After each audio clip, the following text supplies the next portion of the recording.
आलोक तिवारी और आप देख रहे हैं PR इंडिया न्यूज, पब्लिक की बात पब्लिक के साथ। तो आइए देखते हैं इस खास बुलेटिन की एक बड़ी खबर। राष्ट्रीय शिक्षा नीति 2020 लागू होने के बाद स्नातक प्रथम वर्ष की पढ़ाई में कई अहम बदलाव और सुधार किए गए हैं। अब पहले की तरह परीक्षा नहीं होगी, परीक्षा का पैटर्न भी चेंज हो गया है। अब आंतरिक सतत मूल्यांकन की प्रक्रिया भी जोड़ दी गई है। इसी के बाबत आज DAV PG कॉलेज कैंपस में प्राचार्य डॉक्टर प्रेमचंद यादव के निर्देश पर क्रियान्वयन समिति की संयोजक डॉक्टर शिल्पा त्रिपाठी की अध्यक्षता में समिति की एक महत्वपूर्ण बैठक हुई। बैठक में सदस्य doctor RP Singh, doctor Sujit Kumar Srivastava, doctor Prakash Chandra Srivastava, doctor Dinesh Kumar Tiwari और डॉक्टर अरुण कुमार सिंह मौजूद रहे।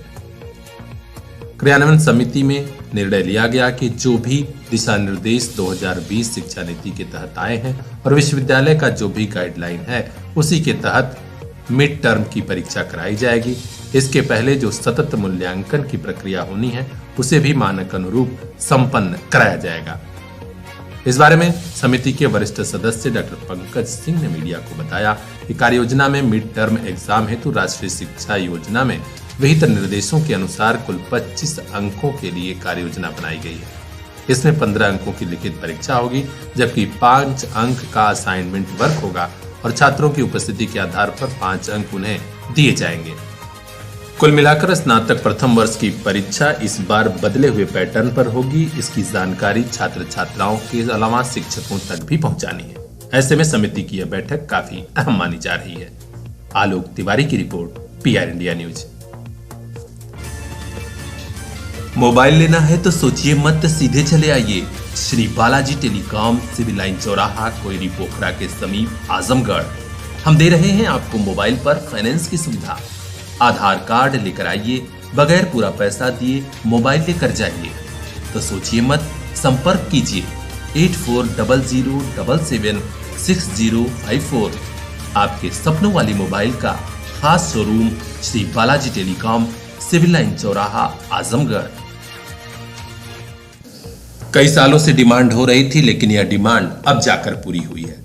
जी हां, बेसिक शिक्षा परिषद के प्राथमिक व जूनियर हाई स्कूलों में तैनात शिक्षकों और छात्र छात्राओं को पहली बार सर्दी की छुट्टी मिलने जा रही है। यह शीतकालीन अवकाश 31 दिसंबर से 14 जनवरी तक रहेगा। वहीं गर्मी की छुट्टी 20 मई से 15 जून तक घोषित की गई है। बेसिक शिक्षा परिषद के सचिव प्रताप सिंह बघेल ने इसकी घोषणा की है। मुख्यमंत्री योगी आदित्यनाथ की पहल पर इस बार से शिक्षकों को शीतकालीन अवकाश मिलने लगेगा। सचिव प्रताप सिंह बघेल द्वारा जानकारी दी गई है कि नए शैक्षिक सत्र में 1 अप्रैल से 30 सितंबर तक स्कूलों का संचालन सुबह 8 से दोपहर 2 बजे तक होगा। इसमें प्रार्थना सभा व योगाभ्यास सुबह 8 से 8:15 बजे तक संपन्न कराया जाएगा। इसी के साथ ग्रीष्म काल में मध्यावकाश सुबह 10:30 बजे से 11 बजे तक रहेगा।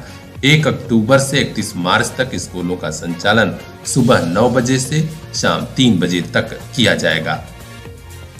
1 अक्टूबर से 31 मार्च तक स्कूलों का संचालन जब होगा तो उस समय प्रार्थना सभा और योगाभ्यास सुबह 9 बजे से 9:15 बजे तक, जबकि मध्यावकाश दोपहर 12 बजे से 12:30 बजे तक कराया जाएगा। तो ये खुशखबरी वाली खबर है बेसिक शिक्षा परिषद द्वारा संचालित स्कूलों में तैनात उन शिक्षकों के लिए जिन्हें छुट्टी न के बराबर मिलती है। कई बार छुट्टी लेने के लिए बेसिक शिक्षा अधिकारी से जद्दोजहद भी करनी पड़ती है। तो ये शीतकालीन अवकाश उनके लिए entertainment.com का अच्छा सहारा और अच्छा बहाना हो सकता है। देखते रहिए PR इंडिया न्यूज। जौनपुर की तरफ से माल लदा हुआ ट्रक अचानक असंतुलित हुआ और गौरापात शाहपुर बाईपास के समीप पलट गया। इस हादसे में बाइक सवार चपेट में आ गया, जिसे मामूली चोट लगी है। जानकारी मिली है कि जिवली के रहने वाले ही संतोष कुमार मौर्य अपनी बाइक से उधर से गुजर रहे थे कि अचानक तेज रफ्तार ट्रक उनके समीप होकर गुजरा और वह देख ही रहे थे कि असंतुलित होकर ट्रक पलट गया। इस पर माल भी लदा हुआ था। यह तो संयोग ही रहा कि इनकी जान बच गई। घटना के बाद ट्रक का चालक मौके से फरार हो गया। स्थानीय लोगों की सूचना पर दारोगा शमशेर यादव और अन्य पुलिसकर्मी मौके पर पहुंचे और पता लगाना शुरू किया कि आखिर कहां की गाड़ी है और कहां जा रही थी। इस वाहन में माल भी लदा हुआ है। पुलिस ने उसकी सुरक्षा का इंतजाम भी किया है। ब्यूरो चीफ रिंकू चौहान की रिपोर्ट, PR इंडिया न्यूज। जिला मुख्यालय स्थित सुखदेव पहलवान स्टेडियम में आजकल बेसिक शिक्षा विभाग द्वारा बेसिक बाल क्रीड़ा प्रतियोगिता कराई जा रही है। इस प्रतियोगिता में सभी ब्लॉक क्षेत्रों से प्राथमिक स्कूलों के छात्र छात्राएं प्रतिभाग कर रहे हैं। आज बेसिक बाल क्रीड़ा प्रतियोगिता में हरैया ब्लॉक से इंग्लिश मीडियम प्राथमिक विद्यालय पोखर के बच्चे शामिल हुए। छात्र छात्राओं ने शानदार कार्यक्रम किया और खेल प्रतिभा का भी प्रदर्शन किया। हरैया ब्लॉक के प्रतिभाओं का प्रदर्शन देखकर छात्र छात्राएं और शिक्षक सभी गदगद हुए। ब्यूरो चीफ वीरेंद्र पांडे की रिपोर्ट, PR इंडिया न्यूज। तो लीजिए, इंतजार खत्म हुआ। पॉलिटेक्निक चौराहा बिलरिया की चुंगी के पास आजमगढ़ में एक खास होटल आपके लिए खुल गया है।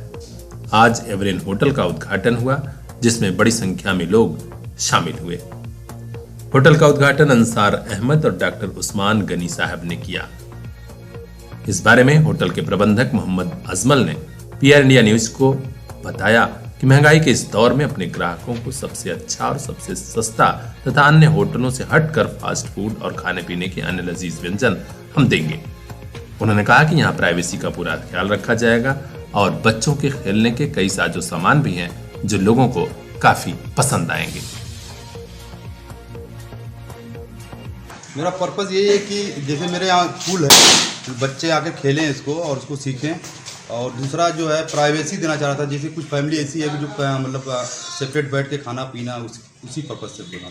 महंगाई का दौर चल रहा है, कंपटीशन का भी दौर है, तमाम होटल हैं, तो ऐसी हालात में उन होटलों से हटकर अलग क्या करेंगे आप अपने ग्राहकों के लिए जिससे ज़्यादा से ज़्यादा लोग आ सकें? हम छूट देंगे कुछ, और हमारे यहाँ कुछ स्पेशल ऐसे मतलब बने सामान होंगे जो लोग खाएंगे तो वो लगेगा कि हाँ और होटल से अच्छा है। अच्छा, इस होटल का उद्घाटन किसने किया है? इस होटल का उद्घाटन मेरे पिताजी अंसार अहमद और मेरे ससुर डॉक्टर उस्मान गनी। आइए इसी कड़ी में हम इनके वालिद से बात करते हैं, अंसार भाई से, जो हमारे पुराने मित्रों में भी है। सर, कैसा लगा इस होटल का उद्घाटन करके आपको, चूँकि आपके एक फर्जंद साहब ने उद्घाटन किया इस होटल का इस दौर में? बहुत अच्छा लगा। क्या संदेश देना चाहेंगे इस होटल के जरिए से आप आम पब्लिक को? समाज के हर वर्ग के लोग आएंगे यहाँ अपना नाश्ता पानी और गेम खेलने के लिए, तो समाज में एकता पहुँचाने का एक बहुत बड़ा मकसद है इस होटल को खोलने का। इसी कड़ी में हमारे सामने बहुजन समाज पार्टी के कभी रहे गुड्डू जमाली साहब, मुबारकपुर से विधायक, उनके प्रतिनिधि हैं। आइए हम उनसे जानना चाहेंगे कि यहाँ आकर कैसा फील कर रहे हैं आप। सर, क्या नाम पड़ेगा आपका? डॉक्टर उस्मान गनी। डॉक्टर साहब, कैसा फील हो रहा है आपको इस होटल में आकर? पहली बार आज उद्घाटन हुआ, इसमें आए भी हैं, कैसा लग रहा है आपको? मैं तो कई साल से आ रहा हूँ इस होटल में। आप आज होटल पहली बार खुला है, यहाँ उद्घाटन हुआ है। ये इसका री-इनॉग्रेशन है। अच्छा, री-इनॉग्रेशन बहुत अच्छी बात जी। तो ये एक नए तरीके से इसको रिवेलेंट किया गया। आपने बहुत होटल देखा होगा, बहुत घुमा होगा, कुछ तो फर्क नजर आया होगा। आम होटलों से हट के फैसिलिटीज़ भी यहाँ पे उन लोगों को उससे अच्छी मिलेगी, फैसिलिटीज़ खाने की और प्राइवेसी की। इसका खास ख्याल रखा है अजमल ने, और मुझे उम्मीद है कि ये होटल और होटलों से हट करके, इसलिए कि सीटिंग कैपेसिटी भी ज़्यादा है। एट ए टाइम 50 लोग जो है इसमें एक साथ लंच डिनर कर सकते हैं। और यहाँ पे लोगों को हर सुविधा का ख्याल रखा गया है, उनकी सहूलियत का ख्याल रखा गया है और उनकी प्राइवेसी का भी ख्याल रखा गया है। और खाने पीने की जो भी चीज़ें हैं उसको आम लोगों से हट करके और सस्ते में इंशाल्लाह उससे अच्छी फैसिलिटीज़ देने का काम करेगा ये होटल।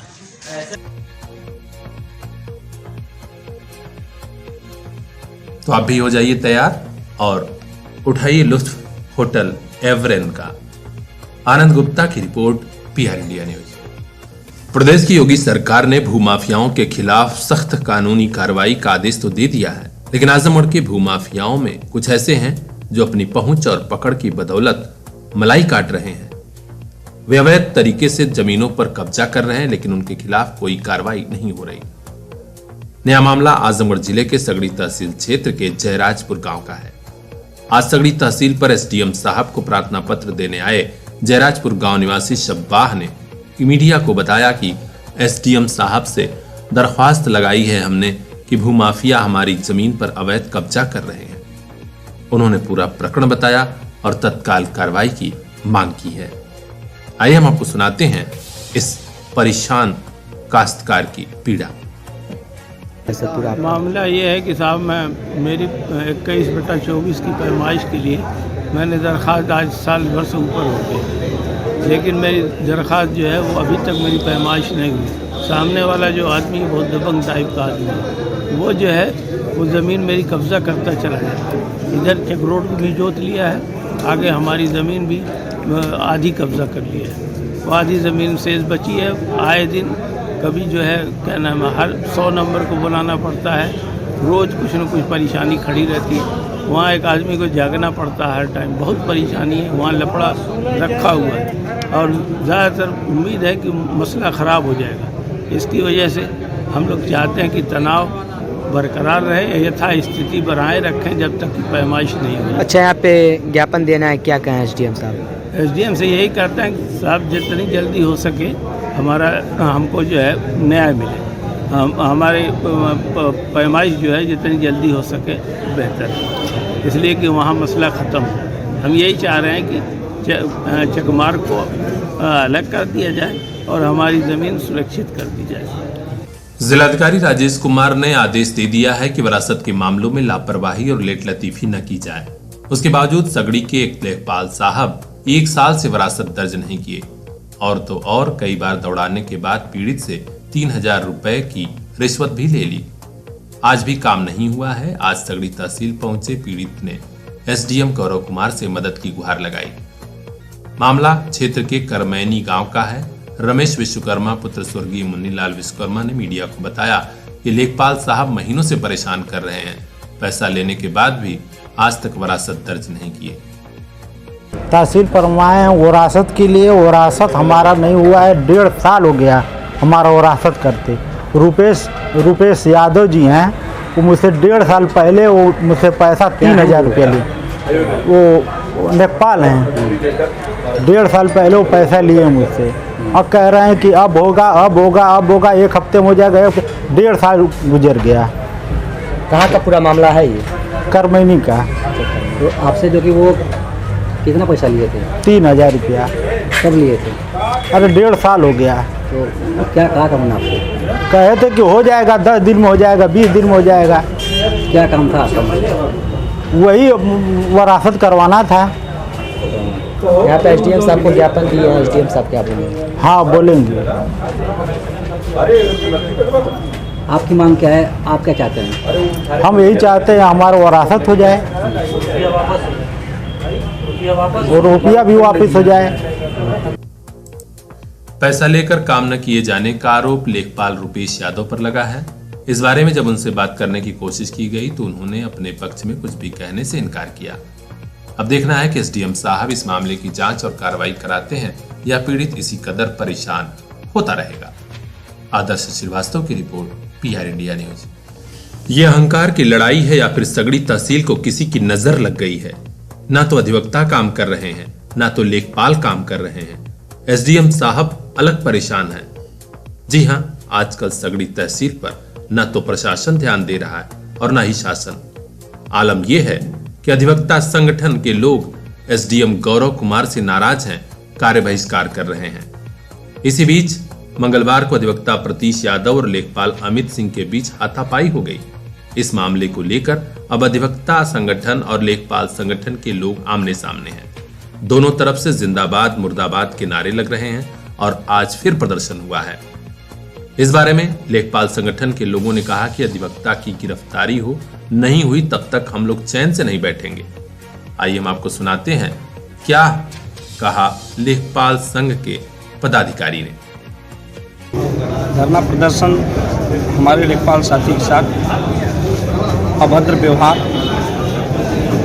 एक वकील प्रतीश यादव द्वारा किया गया और हम लोग जो भी काम करते हैं वो संवैधानिक और एक नियम के दायरे में काम किया जाता है और हर कार्य करने की एक नियमावली है, उसका एक नियम है जिसके अनुसार हम लोग किसी भी कागज़ पे हस्ताक्षर करते हैं, उसको पढ़ते हैं, देखते हैं। लेकिन उनके द्वारा अवैधानिक तरीके से हमारे लेखपाल साथी पर दबाव बनाया गया।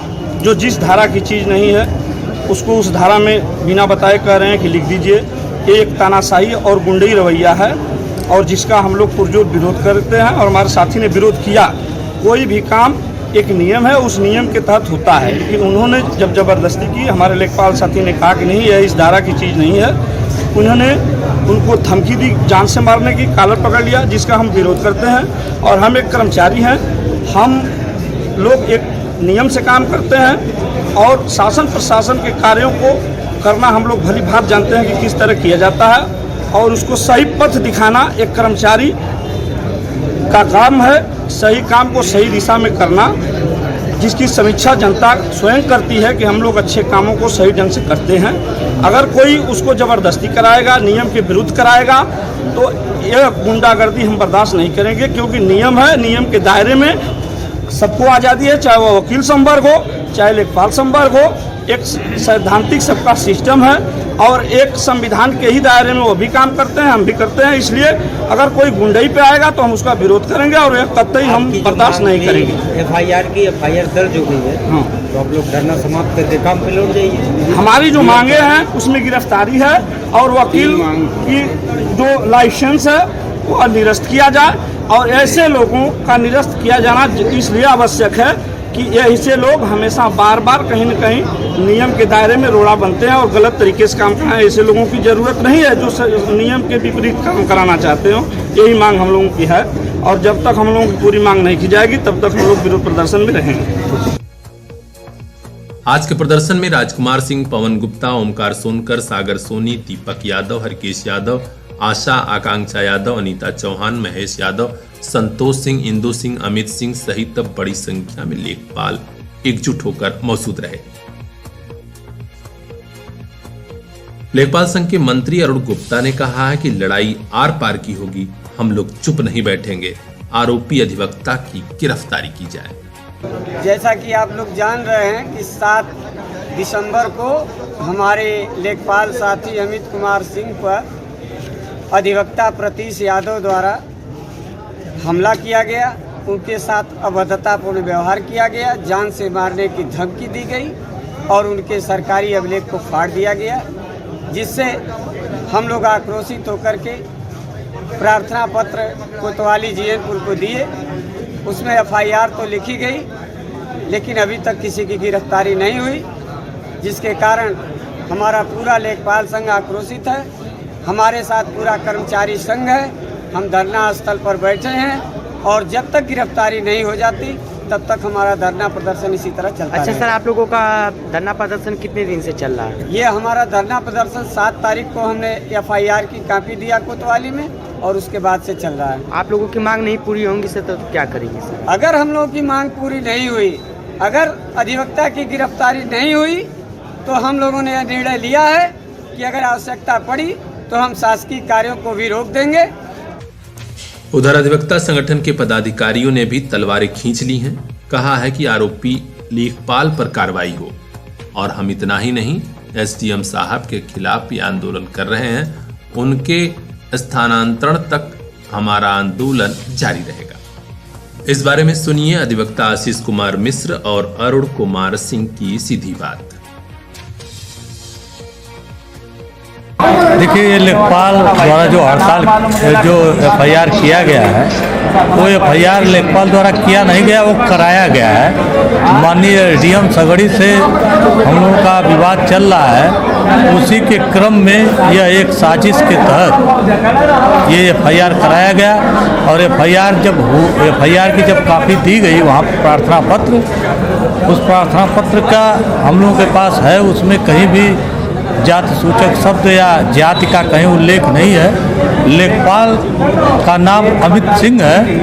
हम लोग तो अब तक यही जानते थे कि वो भी ठाकुर है, सिंह है, लेकिन जब एफआईआर हो गया है तो उसमें देखने में आया कि प्रार्थना पत्र के अंत में बाद में यह एक लाइन बढ़ा दिया गया कि प्रार्थी अनुसूचित जाति का खटिक है, और यह दबाव बना करके माननीय उप जिलाधिकारी द्वारा पुलिस एसओ जो भी थाने के हैं उन पर दबाव बना करके ये जोड़ा गया, ताकि उनका जो एफआईआर झूठी है, उस झूठी एफआईआर को थोड़ा बल मिल जाए। इससे कोई घबराने की हम लोग की जरूरत नहीं है। ये हम लोग समझ रहे हैं कि जिस दिन जिलाधिकारी महोदय यहाँ पर तहसील में आए। तहसील दिवस के दिन शनिवार को, उसके बाद से ये षड्यंत्र बराबर जारी है। इसमें जिलाधिकारी भी महोदय भी इसमें सम्मिलित हैं। उन्होंने नायब तहसीलदार को बुला करके कहा और नायब तहसीलदार ने 10 लोगों को जुटाया, 5 लोगों को जुटाया और एक फ़ोटो खींच करके पत्रकारों के माध्यम से ये संदेश भेजने का काम किया कि जनता इनके स्थानांतरण के खिलाफ है। और फिर जैसे ही ये उसका पटाक्षेप हो गया, लोगों का खंडन आने लगा जो लोग उसमें थे, तो उन्होंने ये कि दूसरी चाल चल दी। इस संबंध में हम लोग लड़ाई कानूनी ढंग से लड़ेंगे।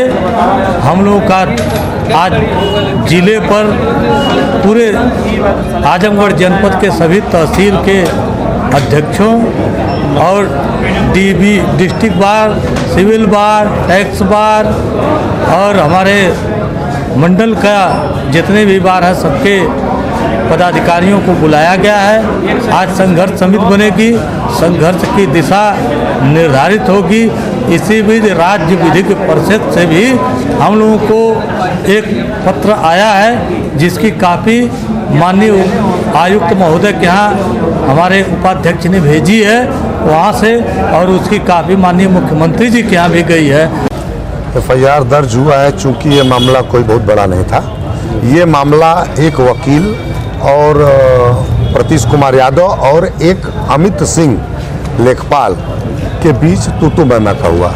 चूँकि SDM साहब का, लेकिन सर सुनने में ऐसा आ रहा है कि वो जो कि सिंह नहीं है, वो दलित जात के हैं। हम लोगों को अब पता चला है और तब पता चला कि जब ये ने तहरीर में 5 दिन बाद जाकर ये बढ़ाए कि मैं जात का SC हूँ, ST हूँ, तब उसके तहत जो है सरकारी कागजात फाड़ने और दलित एक्ट के तहत मुकदमा पंजीकृत किया गया है। जबकि उनकी तहरीर में कहीं से यह नहीं था कि मैं दलित हूँ और मेरे साथ जात सूचक शब्दों का प्रयोग किया है। और इससे स्पष्ट होता है कि SDM साहब के साजिश में मिलकर लेखपाल लोग इस तरह की हरकत SDM साहब के कहने पर कर रहे हैं। तो अभी आप लोग का अगला कदम क्या रहेगा? हमारा कदम है, अब जब मामला न्यायिक हो गया तो न्यायालय में चलेंगे। हम अपनी बात को रखेंगे कि 4 दिन पहले तहरीर कुछ और थी और 4 दिन बाद तहरीर में बदलाव करके अभी SC और ST का नाटक किया गया है। हाँ, और ये लड़ने भी जाएंगे तो किसी अधिवक्ता भाई के यहाँ जाएंगे तो ये बताएंगे ना कि मैं क्या क्या वहाँ गणित किया हूँ, मेरे साथ SC का व्यवहार किया गया कि नहीं किया गया, इस धाराओं का गलत दुरुपयोग किया गया कि नहीं किया गया, नहीं किया गया तो मुकदमा क्यों हुआ। अच्छा, आप लोगों की बात सर नहीं मानी जाएगी तो क्या करेंगे? नहीं जाएंगे तो हम अपने न्यायिक स्तर पर अपनी लड़ाई लड़ेंगे। हम तो लड़ ही रहे हैं, 50 दिन से तो लगातार लड़ ही रहे हैं। SDM सगड़ी को लेकर आप लोग का धरना अनवरत जारी है, इसमें कहाँ तक आप लोग?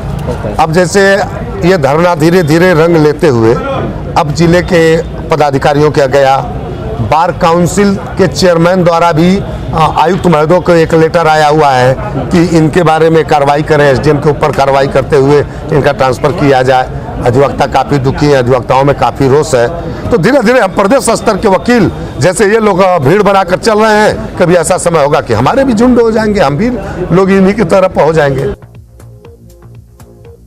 आज हुए विरोध प्रदर्शन में मुख्य रूप से सच्चिदानंद राय, आशीष मिश्रा, पतिराम यादव, रमेश यादव, परमहंस, महेंद्र बहादुर सिंह, मणिकेश्वर मिश्रा, विजय राय, अरुण कुमार सिंह, सुधीर राय, अविनाश राय, अखिलेश राय, संतोष कुमार, दुर्गेश मिश्रा सहित कई अधिवक्ता साथी मौजूद रहे।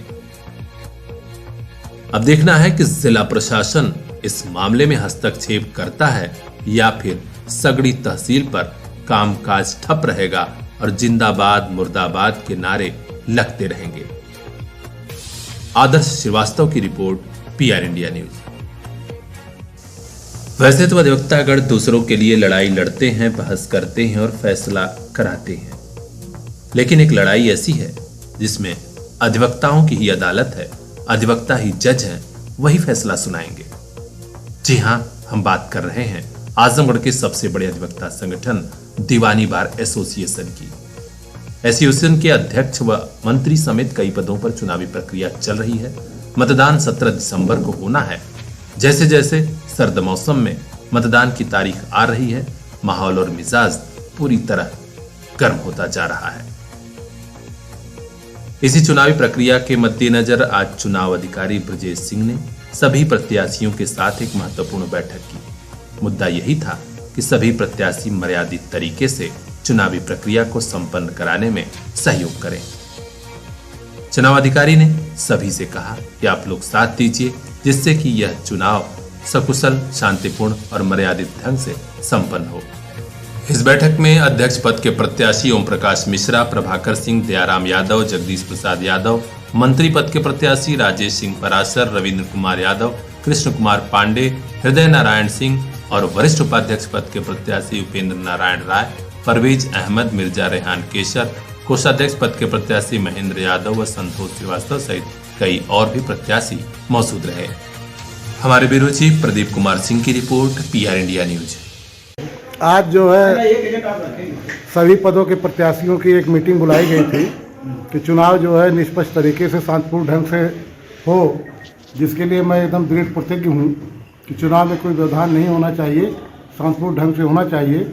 तो सभी प्रत्याशियों को जो दिशा निर्देश देना था मैंने दिया है कि चुनाव कैसे होगा और आप लोग नियम कानून का पालन करिए। अब नियम कानून का पालन जो नहीं करेगा उसको वोट से भी वंचित किया जा सकता है।